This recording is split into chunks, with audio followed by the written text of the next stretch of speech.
नमस्कार व्यूअर्स, और आप सब लोग कैसे हैं। आशा करती हूँ आप सब लोग अच्छे होंगे, स्वस्थ होंगे और मेरा शिव पुराण का पाठ अवश्य देखते होंगे। तो आइए सबसे पहले हम जान लेते हैं कि कल तक हमने कहाँ तक जाना था। तो कल तक वामदेव कह रहे थे कि स्कंद स्वामी कार्तिकेय को नमस्कार है। समस्त प्राणियों की हृदय गुहा में प्रतिष्ठित गुहा को नमस्कार है, जो स्वयं गुहा हैं, जिनका रूप गुहा है तथा जो गुहा शास्त्रों के ज्ञाता हैं, उन स्वामी कार्तिकेय को नमस्कार है। कल तक यहाँ तक था। अभी हम इसके आगे चलेंगे। तो सबसे पहले मैं बता दूं कि ये पाठ एक शुभ कार्य है, मंदिर के लिए कर रही हूँ और इसमें मैं आप सब लोगों का सहयोग चाहती हूँ, ताकि ये उद्देश्य मैं पूरा कर पाऊँ, ये उद्देश्य पूरा हो पाए। तो जिस मंदिर का मैं वर्णन कर रही हूँ उस मंदिर की मैं वीडियो डालती हूँ, आप लोग देखें और मुझे बताएं कि आपको शिव पुराण कैसा लग रहा है, आपको कैलाश संहिता का पहला भाग कैसा लगा।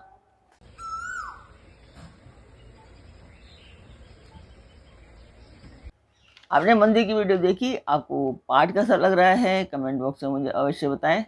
तो सबसे पहले माँ चंद्रघंटा आप सभी पर अपना आशीर्वाद बनाए रखें। तो अब हम चलते हैं आज के पाठ पर। स्वागत करती हूँ मैं आप सभी का अपने इस कार्यक्रम शिवपुराण में। शिवपुराण में कैलाश संहिता चल रही है। आप उसका एक पहले पार्ट का पहला पार्ट सुन चुके हैं। अब हम उसके आगे चलेंगे।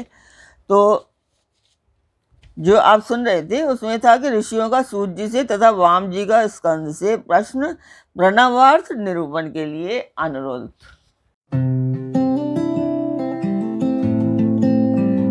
तो कल तक हम जान रहे थे कि वामदेव जी कह रहे थे कि कार्तिकेय को नमस्कार है, कार्तिकेय को बारंबार नमस्कार है कि वो प्रणववाद के प्रतिपादक, प्रणवाक्षर रूप, बीज से युक्त तथा प्रणव रूप हैं, और जो स्वयं गुहा हैं उनको वो नमस्कार करते हैं, उनको सभी नमस्कार करते हैं। तो अब हम आज के पाठ शुरू करते हैं। कारण और कार्य अथवा भूत और भविष्य के भी ज्ञाता हैं, आप परमात्मा स्वरूप को नमस्कार है। आप स्कंद माता के गर्भ से च्युत हैं। स्कंदन गर्भ से स्खलन ही आपका रूप है।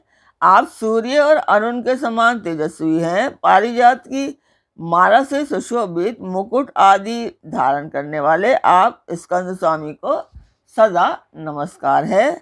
आप शिव के शिष्य और पुत्र हैं।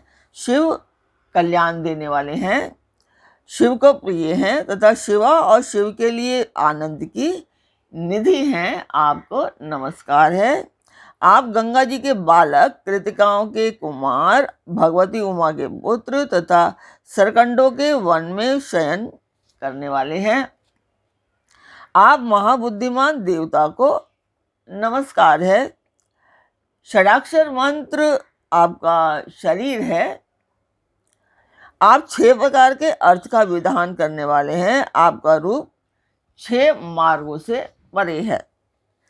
आप षडानन को बारंबार नमस्कार है। द्वादशात्मन आपके 12 विशाल नेत्र और 12 उठी हुई भुजाएं हैं।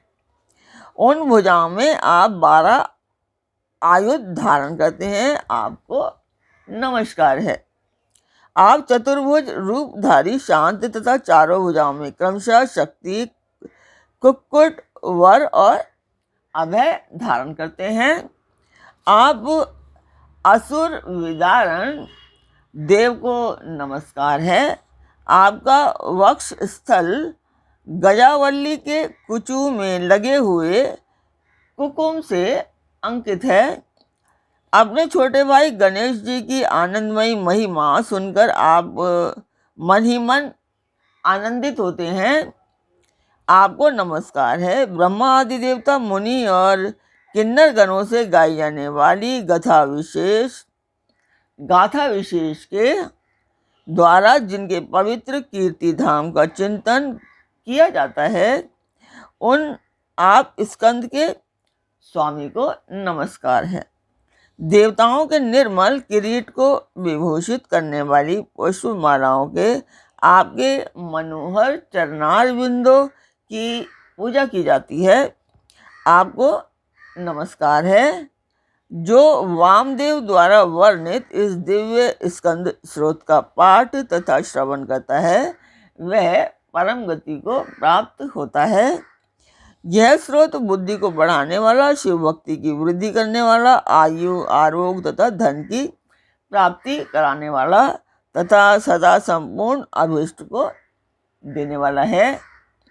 वामदेव ने इस प्रकार देव सेनापति भगवान स्कंद की स्तुति करके 3 बार उसकी परिक्रमा की और पृथ्वी पर दंड की भांति गिरकर नतमस्तक हो बारंबार साष्टांग प्रणाम और परिक्रमा करने के अनंतर से विनीत भाव से उनके पास खड़े हो गए। वामदेव जी के द्वारा किए गए इस परमार्थपूर्ण स्रोत को सुनकर महेश्वर पुत्र भगवान स्कंद बड़े प्रसन्न हुए। उस समय वे महासेन महादेव जी से बोले कि मुने, मैं तुम्हारी की हुई पूजा, स्तुति और भक्ति से तुम पर प्रसन्न हूँ।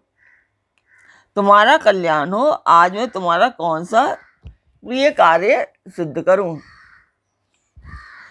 तुम योगियों में प्रधान, सर्वथा परिपूर्ण और निष्प्रह हो। इस जगत में कोई ऐसी वस्तु नहीं है जिसके लिए तुम जैसा वीतराग महर्षि याचना करे। तथापि धर्म की रक्षा और संपूर्ण जगत पर अनुग्रह करने के लिए तुम जैसे साधु संत भूतल पर विचरते रहते हैं। ब्राह्मण, यदि इस समय मुझसे कुछ सुनना हो तो कहो। मैं लोक पर अनुग्रह करने के लिए उस विषय का वर्णन करूंगा। स्कंद की यह बात सुनकर महामुनि वामदेव जी ने विनयावनत हो मेघ के समान गंभीर वाणी में कहा कि वामदेव बोले, भगवान, आप परमेश्वर हैं, अलौकिक और लौकिक सब प्रकार की विभूतियों के दाता हैं, सर्वज्ञ, सर्वकर्ता, संपूर्ण शक्तियों को धारण करने वाले और सबके स्वामी हैं। हम साधारण जीव हैं। आप परमेश्वर के समीप बोलने की शक्ति या बात करने की योग्यता हम में नहीं है, तथापि यह आपका अनुग्रह है कि आप मुझसे बात करते हैं। महाप्राज्ञ, मैं कृतार्थ हूँ। कण मात्र विज्ञान से प्रेरित हो आपके समक्ष अपना प्रश्न रखता हूँ। मेरे इस अपराध को आप क्षमा करें। प्रणव सबसे उत्तम मंत्र है। वह साक्षात परमेश्वर का वाचक है। पशुओं, जीवों के पाश मतलब बंधन को छुड़ाने वाले भगवान पशुपति ही उसके वाच्यार्थ हैं। ओमि दीतम सर्वम, यानी कि ओंकार ही यह प्रत्यक्ष दिखने वाला समस्त जगत है। यह सनातन श्रुति का कथन है। ओमिति ब्रह्म, अर्थात ओम यह ब्रह्म है तथा सर्व हो तद ब्रह्म, यह सबका सब ब्रह्म ही है, इत्यादि बातें भी श्रुतियों द्वारा कही गई हैं।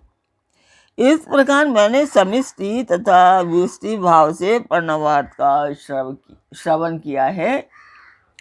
तात्पर्य यह है कि समष्टि और व्यष्टि सभी पदार्थ प्रणव के अर्थ हैं। प्रणव के द्वारा सबका प्रतिपादन होता है। यह बात मैंने सुन रखी है। महासेन, मुझे कभी आप जैसा गुरु नहीं मिला है, अतः कृपा करके आप प्रणव के अर्थ का प्रतिपादन कीजिए। उपदेश की विधि से सदाचार परंपरा को ध्यान में रखकर आप हमें प्रणवार्थ का उपदेश दें। मुनि के इस प्रकार पूछने पर स्कंद ने प्रणव स्वरूप 38 श्रेष्ठ कलाओं द्वारा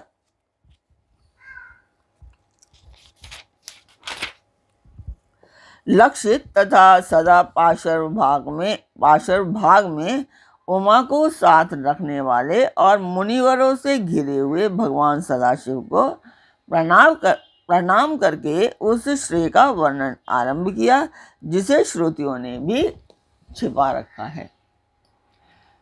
तो आज का पाठ यहीं तक। कल हम ये कार्तिकेय जी ने क्या कहा कल हम जानेंगे। तो आज का पाठ मैं यहीं पर पूर्ण करती हूँ। कल फिर मिलेंगे एक नए पाठ में, एक नई उमंग, एक नई तरंग के साथ। तब तक के लिए आज्ञा दीजिए। ओम नमः शिवाय। जय माता दी।